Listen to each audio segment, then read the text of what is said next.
All right, this will be a quick follow-up to the video I released a few weeks ago about the Panasonic Lumix GX9 and whether it comes shipped with Cinelike D or V.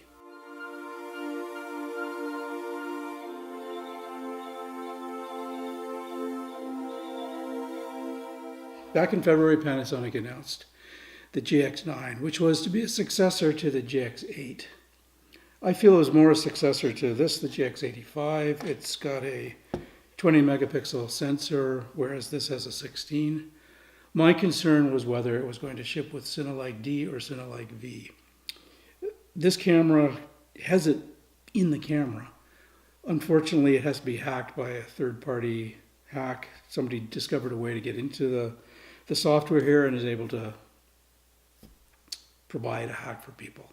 So that was one of the reasons I got it, so that I could have Cinelike D, which I use with my GH5 when I'm using this as a B camera. I have the same settings, and obviously GH5 is going to be a better camera, but the GX85 performs pretty well as a B-roll camera. So that's what I've been using it for. I've shot 2 shorts in the last few weeks using both cameras, and I'm pretty happy with the results.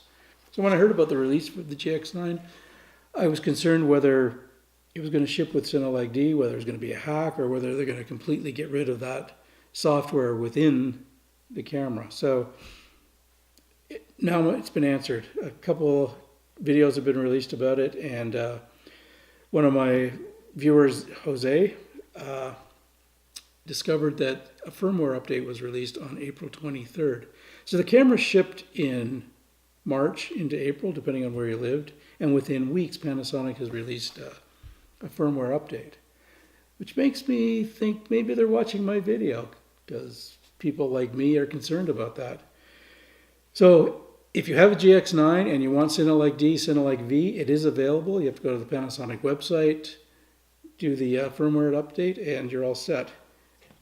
Now Panasonic, I have it here. It's a hack. But when you look at the back of the screen, it said it's blank. I know it's Cinelike D because I've got it assigned to one of my custom settings. But it'd be really nice if you released a firmware update for the GX85, GX80 that allows us to have a legitimate version of Cinelike D. Come on, Panasonic, we're your people. Obviously, we like your cameras. Stand behind us. Thanks. If you like the video, subscribe, like. That's it. See you later.